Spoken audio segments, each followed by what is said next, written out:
Oh, it's finally time, everybody. Finally time. What's up, everybody? Welcome back to Diesel Creek. My name's Matt. This beautiful yellow beast behind me here is a Galion 503 motor grader that I've been restoring. That's a term we'll use loosely here. I've been restoring it over the course of the past little over a year now, and I'm finally ready to put this thing back together. It's been a long, hard road. If I would have known from the very get-go what I would end up doing, I would have done things a lot differently. But I'm still very happy with the result and what we have here. If you've been following the series, you know what's going on here. But if not, there's an entire playlist worth of videos down below in the description there. But basically, I drug this thing out of a woods line, got it running, brought it home, had some issues, tore it apart to fix the issues, decided while it was apart, might as well go ahead and paint it. Things spiraled out of control from there, and now we have us a socially distant restoration project. This was my big COVID project, I guess.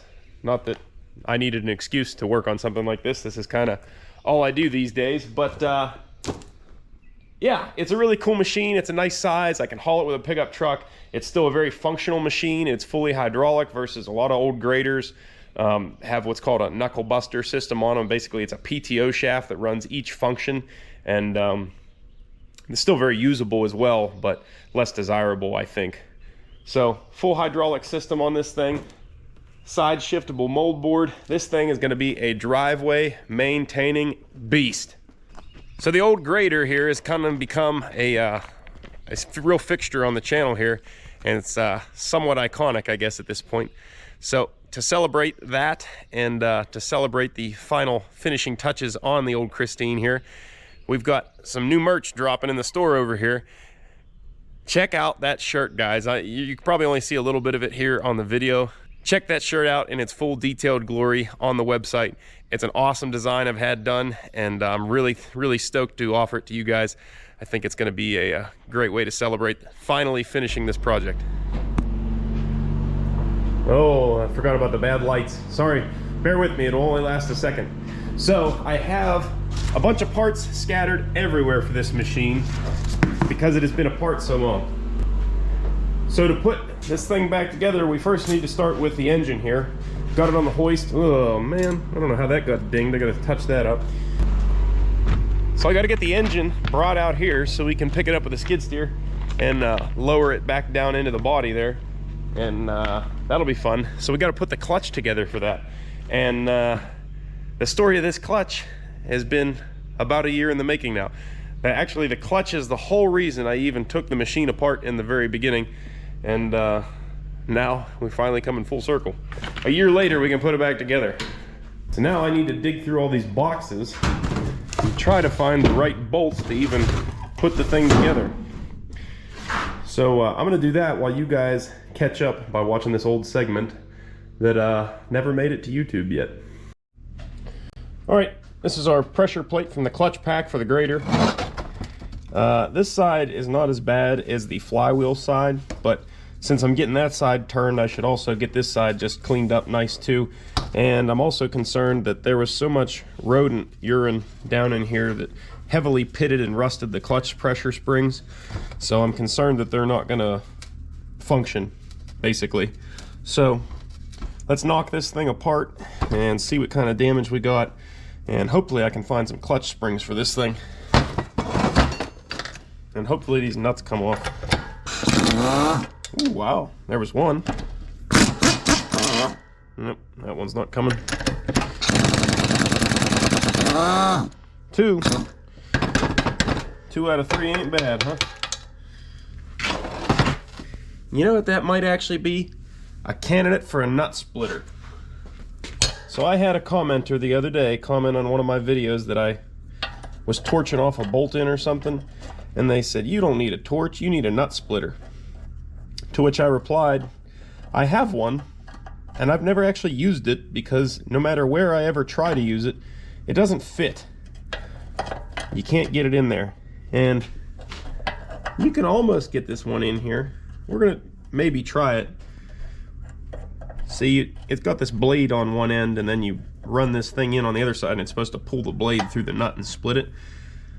But see, what happens is you need such a large area to get this thing in and use it, you can't get it working. So the pusher isn't pushing on the nut right now, it's trying to push on the stud, and I can't get it to stay put.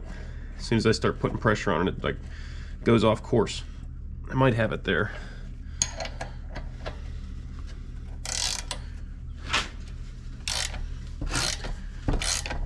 Not gonna happen. Going crooked. These things, if you could get it on whatever it is you're trying to use it on, it probably works. I think I did use it once in a vise for proof of concept, but like I've never ever been able to fit this in anywhere.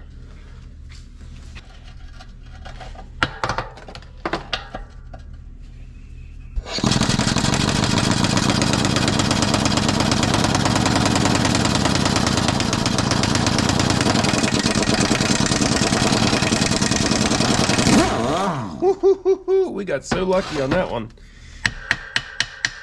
So that was originally a 9/16, and sometimes you get lucky. You can get a 14mm to fit on a rusted out 9/16 and still get some bite. Can't believe that worked.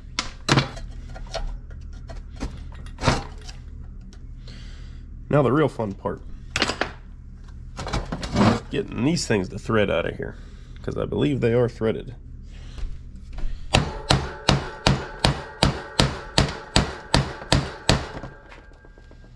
Turning.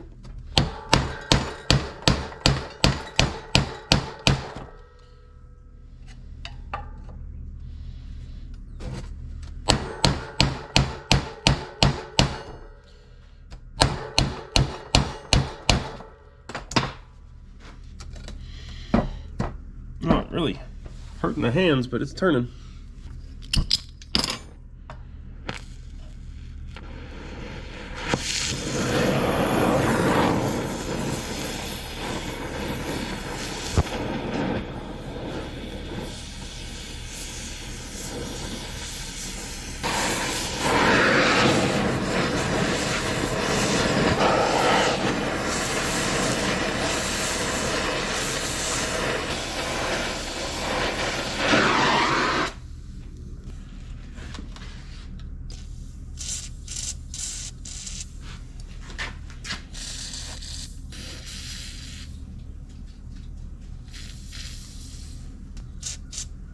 So if you're not familiar with the heavy mechanical field like this, the reason I heat them and then put oil on them is because it'll actually pull the oil into the threads through capillary action. Whereas if I just sprayed these on cold bolts, which I did try anyways, it really doesn't get down into the threads. So this kind of opens everything up, and that the heat will actually draw the oil right down into the threads and help a lot. Also, the temperature differentials in metals, you know, when I heat this shell up versus that bolt, they expand and contract at different rates, and them being at different points of expansion and contraction will also break any bonds loose between the seized pieces. So let's see if we get any better action out of this guy. It's not seeming like it. That's not good. If I can't get this guy to budge, I haven't moved this one yet.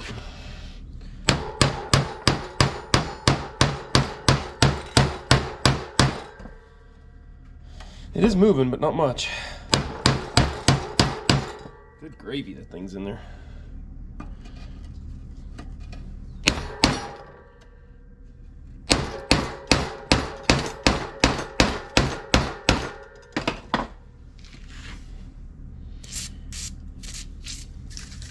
I just quickly made a flat blade screwdriver tool to go in the impact here out of an Allen key.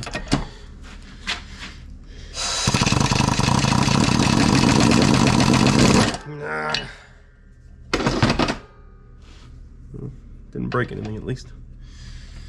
So I guess probably need to just work back and forth for a little while.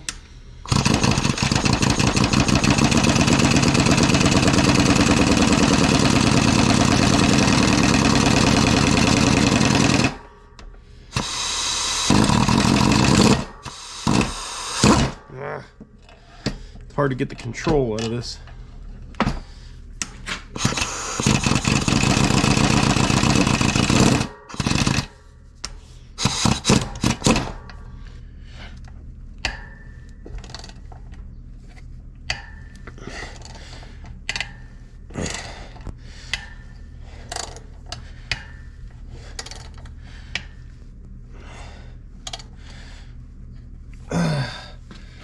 never actually disassembled one of these, and I can't tell if the...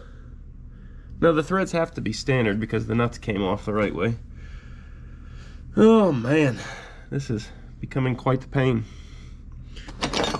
Well, as much as I hate to do it, I'm gonna have to go ahead and cut these bolts off because I can't get them to turn much more than a quarter turn, and the heads are all stripping off of them. It's becoming quite an operation here. No! That's embarrassing. I'm usually pretty good with a torch, but I just put a big gouge in the pressure plate here. Luckily, I don't think it's going to affect anything, and I could put a little weld on it if need be. But that's embarrassing. I'm better than that. Life's full of embarrassing moments, I guess. Oh, I might have just screwed this whole thing up.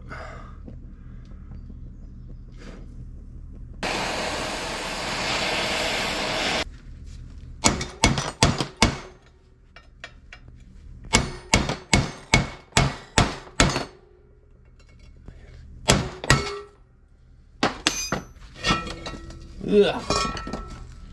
Well, that's a mess. I hope I didn't damage anything here too bad. Hopefully I can get that fixed up. Can't even get the springs off. Ugh, what a mess.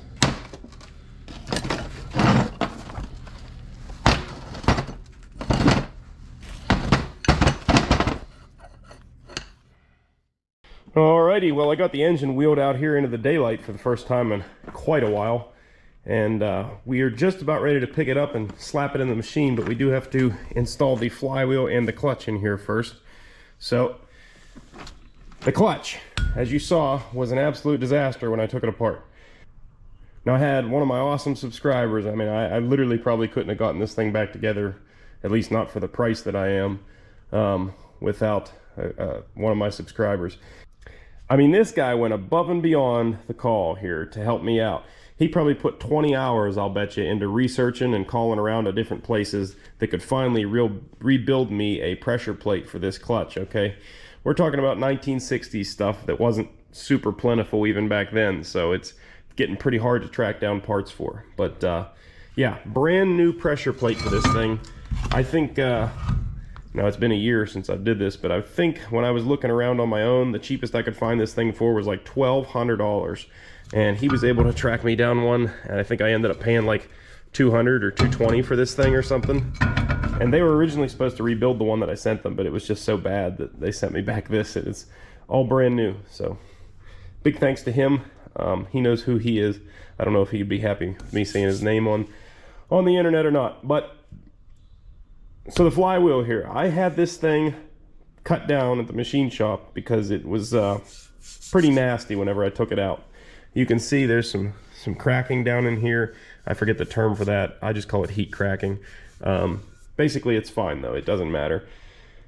But this nice bare metal has been sitting here in the shipping container for a year now, so it's rusted over. We'll hit that with a wire wheel, as well as just lightly, very, very lightly, touch the clutch linings here to clean them up a bit, knock the rust scale off of them. If you guys remember when we took this engine apart, the clutch, the reason we took the engine out of the machine was that the clutch would not disengage or function, and that was mainly due to the giant rat's nest that was built on top of the entire clutch assembly. So all the mouse urine really does a number and makes a lot of corrosion. But yeah, hopefully it'll be working like a dream whenever we're done here.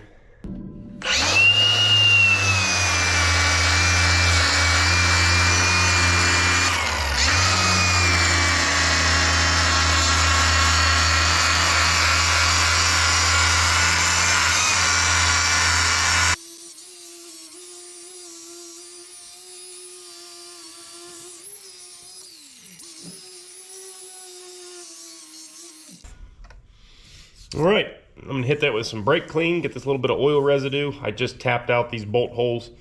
That way I knew they were good and clean and ready to go. And for some reason I wasn't thinking and didn't just spray that off before I wire wheeled it. So now I got a little bit of oil residue up here. I'm gonna make sure this thing is perfectly clean before we put it back together. I'm not really advertising for these guys. I have no affiliation whatsoever. And I always say this kind of stuff and people argue with me in the comments. If I have a contractual obligation with any companies, I legally have to disclose it. You would know. So anyways, no affiliation with these guys. But if you've ever used the 3M brake clean, it's way better than the other stuff, like the CRC, which is the real common one most people use, I think, at least around here. It sucks compared to this 3M stuff.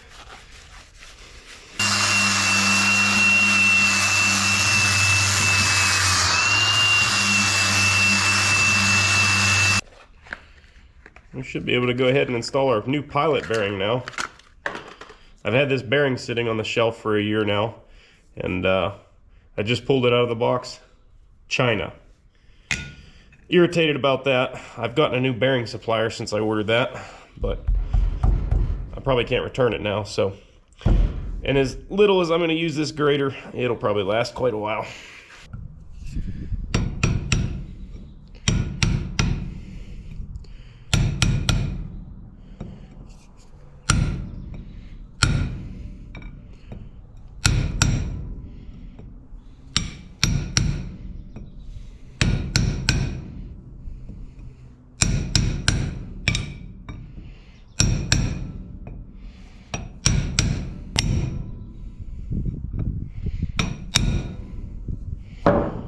There we go.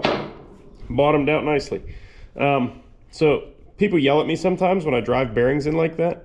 And I mean, as long as you're not going bananas with like a 10-pound sledgehammer and you're not beating on the inner race, you have to make contact with the outer race. Or if you're driving it onto a shaft, you have to beat on the inner race. You're not hurting anything. Now, if I was beating it on the inner race, doing what I just did, yes, that would be ruining the bearing. But you can drive them in like that using the outer race and a gentle hammer. Ah, this sucker's heavy.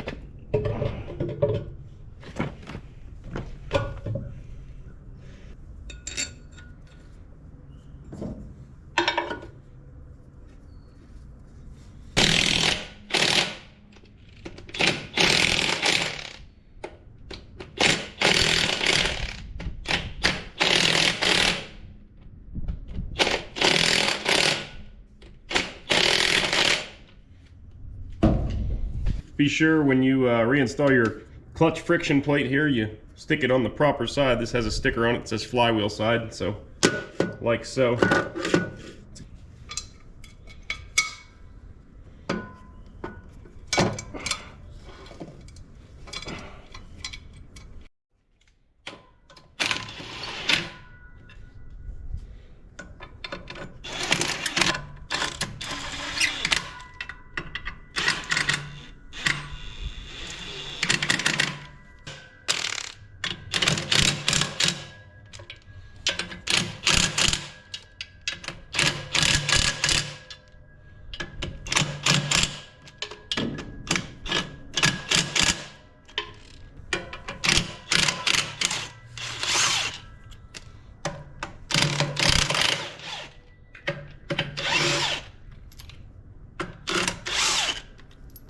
Alright, so what I just did there before I pulled these bolts out was I got this clutch disc aligned as best I could with the pilot bushing in there, bearing in this case.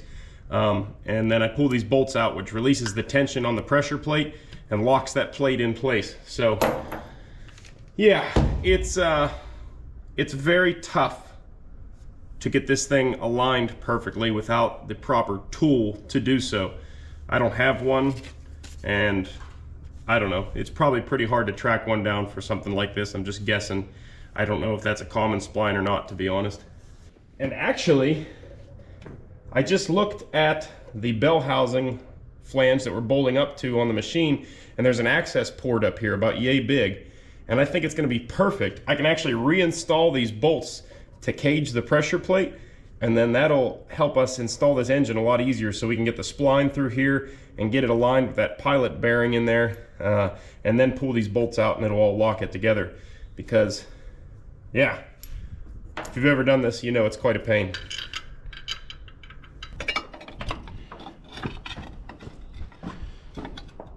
The new throw out bearing here. about that, huh? Here.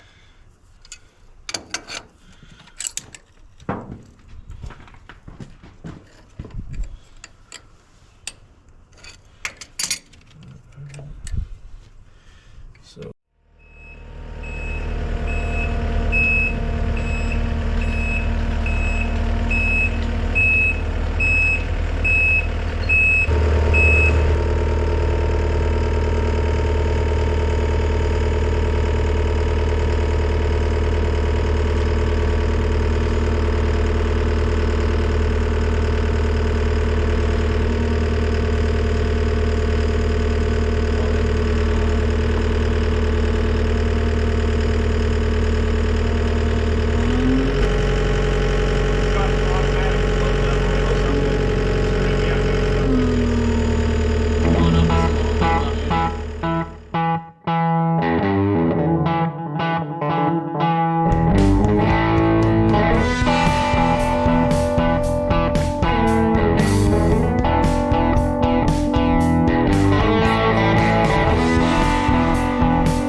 all right, we finally got this thing bolted in here. Just got to pull out these caging bolts for the clutch pressure plate.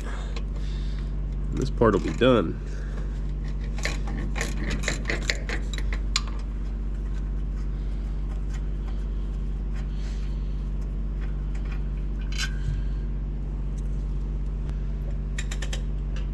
Oh, one more.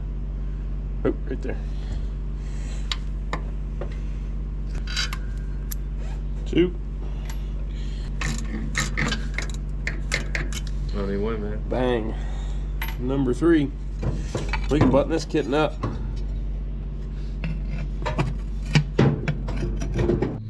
Well, it's actually a few weeks later now, as you can tell by all the green on the trees. I keep getting pulled off of this project for more important ones, like my building pad over here. Finally have that done. But back to Christine. As you guys saw, we got the engine thrown in here, we got the clutch all connected and everything. That's all pretty much ready to go. So really, we're coming down the home stretch here, and I'm getting pretty excited about it. I don't recall what came out of the engine mount here. The front engine mount, as you can see, has about a 1-inch gap between the rubber bushings and the cross member. Now, nothing's changed there, so there had to be some sort of a shim or something in there, and I don't recall what it was. And I don't have anything in my parts bin. So I think we're gonna make something else here to work. Well, we just added more work to the list here. I just saw a pollen-covered bee shimmy in, go away bee, go into the end of the fuel line that I had left open here. So I pulled it off real quick to chase him out of there, and I can see, I don't know if you guys can see, there's a little bit of mud packed in down there. And of course, I turned and looked here in the fuel inlet, and they have corrosion and mud and other crap jammed in there now. So I gotta clean that back out. That carburetor was spotless when I pulled the engine.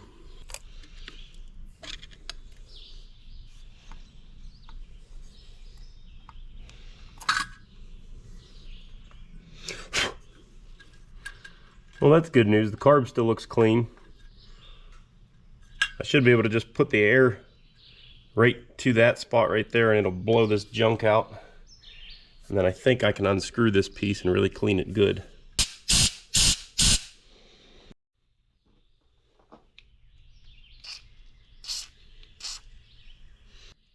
All right, well, I cleaned everything out. Everything looks good.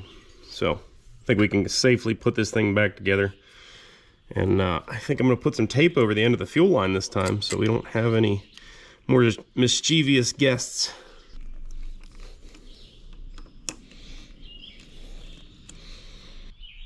All right, so all the time people are complimenting me saying, hey, it's so impressive that you can remember how these projects go back together after you've had them apart for so long. Thanks, but not really. I really sat here and stared at this gap we have on our front engine mount here. As you can see, there's a gap between the cross member and those rubber bushings. And I don't remember there being any shim plates or anything in there. So after really assessing the situation for a while, luckily I have the disassembly on video, I went back and looked at all the footage on that and come to the conclusion that the transmission has rocked. Now, in a previous video, we removed the hydraulic pump assembly off the front of the transmission here, which is what also locates the transmission or clocks the transmission into the chassis here. So what I do believe has happened is, in moving this machine around and having these things all apart, we've allowed the transmission to move a bit. And that explains the gap in the front, as well as I couldn't get the shifter to move the other day. It's in neutral right now, but it's not lined up with the plate here. So I thought that was a bit janky, and I thought maybe we just needed to roll the machine back and forth a little bit, or spin the input shaft. But now that all makes a lot more sense. So I should be able to just put the bolts in this thing and draw that engine down, and that'll rotate the whole transmission and everything, and we'll be good to go. I decided to just put a bottle jack on the opposite side of the transmission, and I'm about to start jacking, and this thing should set right down.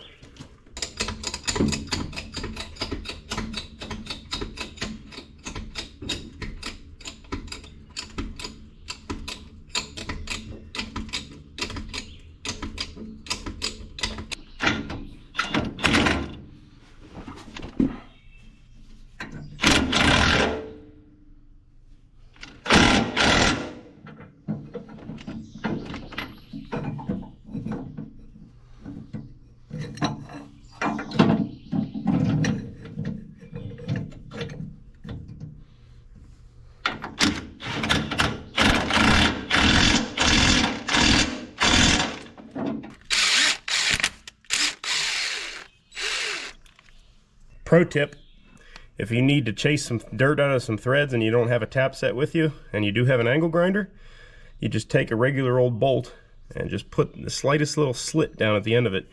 You can't even see the slit right now because I just ran it in and out of there. But look at this.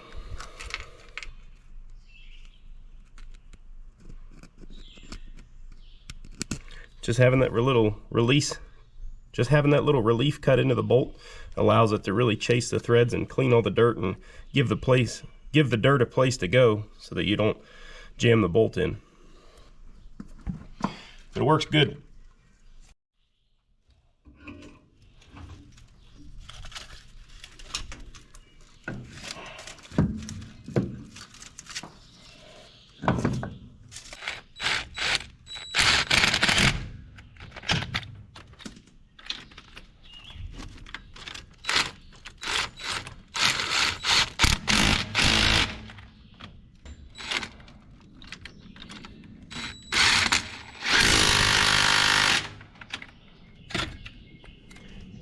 I've said it once, I've said it twice, I've said it 1,000 times. Wobble sockets on a regular old 1/4 inch impact is a lifesaver. Everybody always asks where to get these things. There's a link in the description to my Amazon store, and they're in there. Alright, so this wiring debauchery here, I didn't know exactly what route I was going when I disassembled this thing, so I left all the wiring in place. But really, this can all go. We ultimately only need 2 wires coming out here. You need the battery lead going to the starter, and you need the field wire that engages the solenoid on the starter. The rest of this should all be up and out of the way.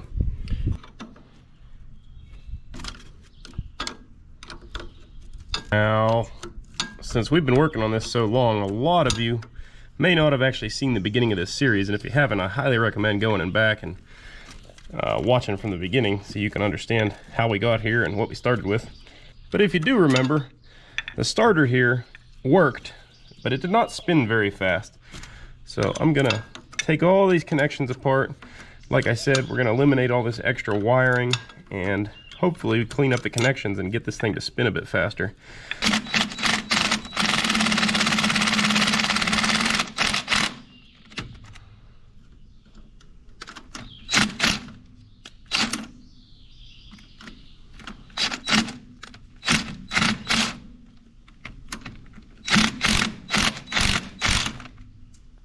Well, that ain't good. Yep, I was worried about that. So I may have just ruined this solenoid now. Alrighty, time for another big item. How many of you guys remember this thing? There was an entire video on cleaning this fuel tank up and sealing it up and making sure it was ready to go back in action. It's been sitting in the container for a year. It's finally time to put it back in action.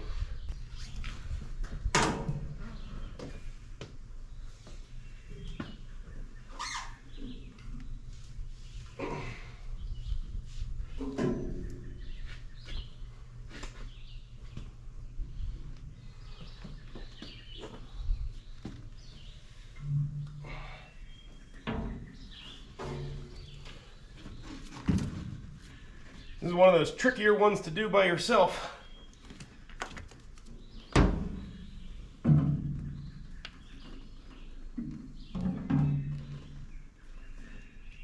Whew.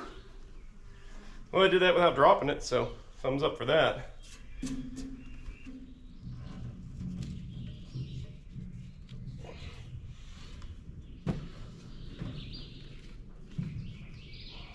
Well, it was a bit of a business there, getting that fuel tank bumped around to get it perfectly centered. I am sufficiently happy with it now. I put a little teeny mark in the window frame and eyed up off the peak of the gas cap there, which is centered in the tank. Now we're pretty good there. We can put our mounting straps on.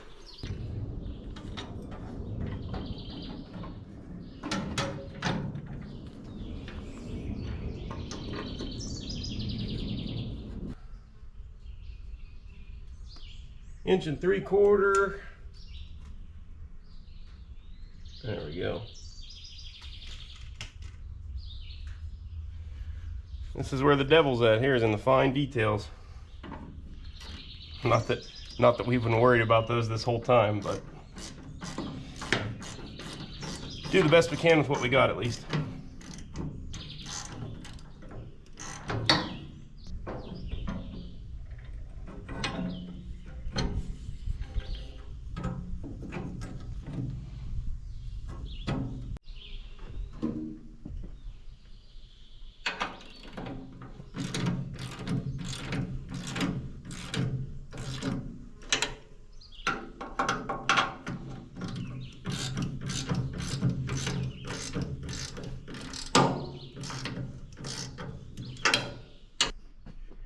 Alright, so with the fuel tank completely mounted there, I was able to throw the old fuel sediment bowl on there and mount the fuel pump on there. Before we can mount the firewall piece here between the engine and the fuel tank, I have to finish running the hydraulic lines on the other side there. Much easier to get to without the piece in the way. But before I can connect those lines, I have to reassemble the hydraulic pump in here. It's been a while. I hope I remember how it goes together. So I know first and foremost here, we gotta take the through shaft all the way through the transmission here. And this actually goes into the spline on the crankshaft.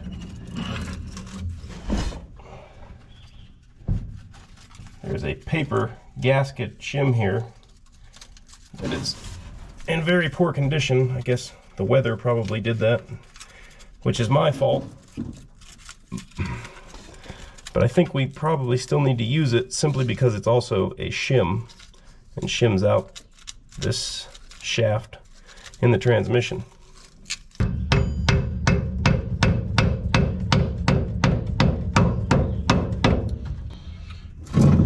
One thing I'm glad about is this is a little bit easier than I remembered.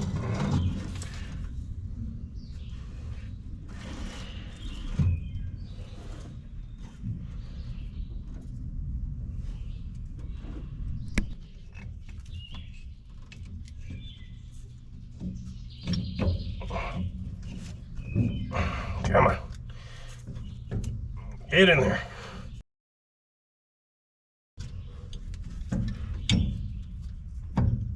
There we go. Oh man. That was about to drive me nuts.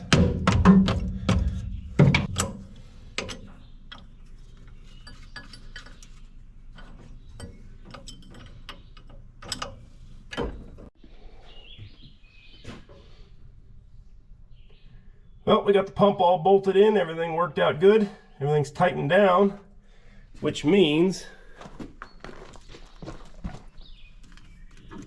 we have a hydraulic line to connect right there, and then we can put the firewall in here, then the hood and the radiator, or not in that order, but you get the point. We're coming along here.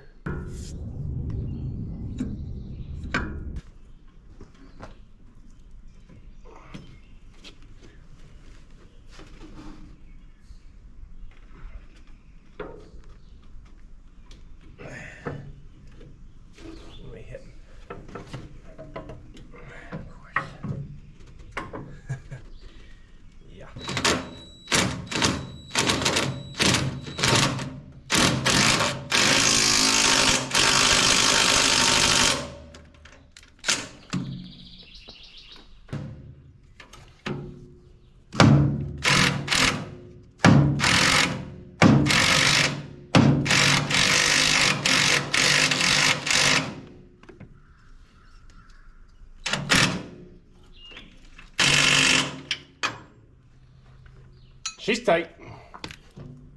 Just about ready to start installing the radiator. Before we can do that though, there is some sort of a cross member here, which was acting more as a spacer than anything, but it's long since rotted away, and according to my measurements, it should have been about 1.25 inches tall, which will bring the radiator up to the same height as the firewall back there. That way the hood's gonna sit level. Now, when I tore this thing apart, there was nothing in here. The radiator just sunk down and was pretty much flopping around in there. It was pretty much just the radiator hoses keeping the radiator in place. So rather than try and fabricate a new piece of metal that's just going to rot out of there, I have some of this thick hard plastic here, which will act as sort of like a shock absorber, because I mean it's hard for plastic, but it's not hard like metal is. So I got it marked out here. We're gonna go ahead and cut a piece of that, and I actually have to cut another piece out of a thinner sheet too to get it up to the 1.25 inches that we need.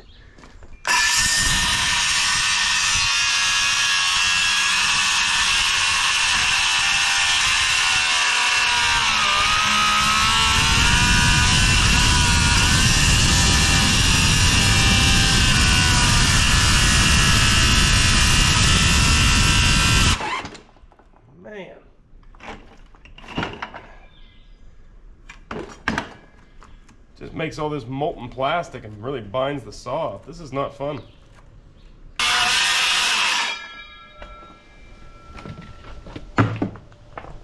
Yikes.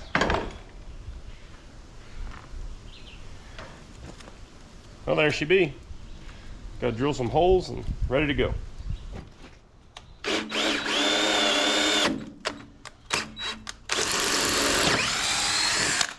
So as I said, this rotted all out. This is completely rotted away.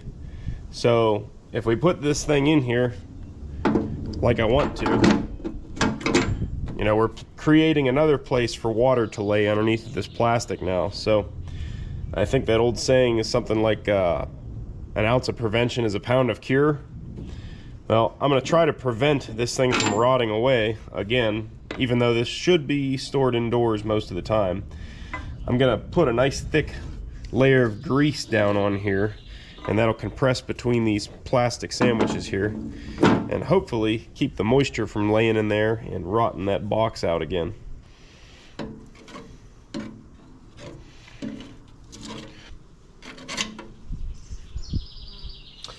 Well, it ain't pretty, but I hope it works.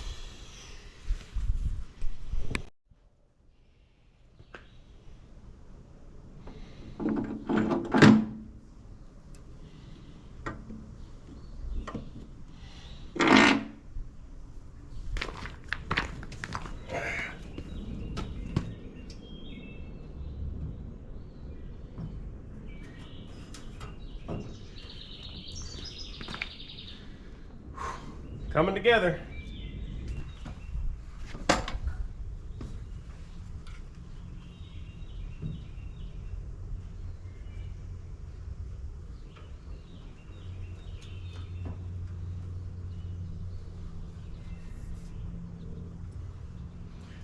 Looking pretty good. Oh man, this is getting exciting seeing this thing come together. This is awesome. Only thing we have left now is the cherry on top would be the hood. And I need to set the hood on there before I tighten down the radiator.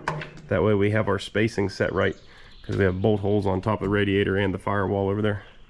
So let me grab the hood and some bolts, get everything mocked up loosely, and then tighten it all down.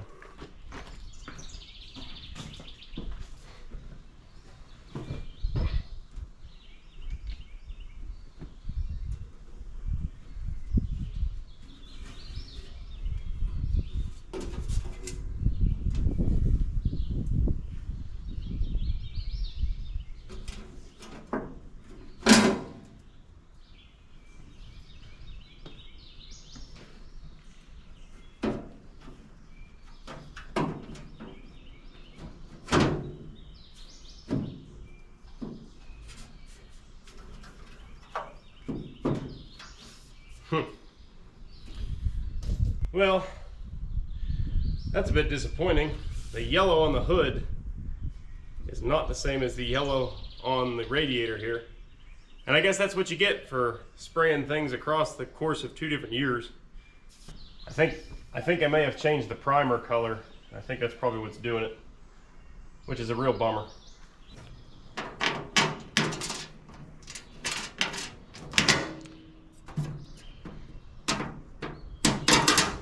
This thing is gonna look snazzy.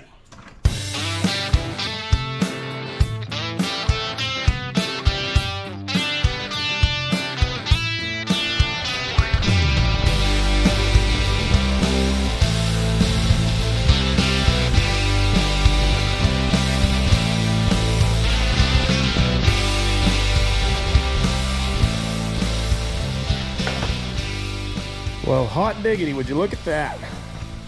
Old Christine's starting to shine now. It really looks like we did something here. I'm pretty happy with it. There's a couple spots on the hood here that are, they didn't quite get enough paint on them, but good enough for what we're doing. Now I have pretty much everything bolted in the rear here. I do have to connect the upper rad hose yet and put the coil on there, run some wires and stuff like we talked about. Alright everybody, I never do this, but this video got way too long, so I actually have part 2 coming tomorrow for you guys. I'm going to do a back-to-back video release, so if you like this video, make sure you come back tomorrow, see part 2. It was so long that I don't think my computer would have handled it, let alone my internet connection. So be sure you stop back in tomorrow morning and get to see old Christine back in action. As always guys, thanks for watching. Thumbs up if you liked the video, and I will see you tomorrow on part 2.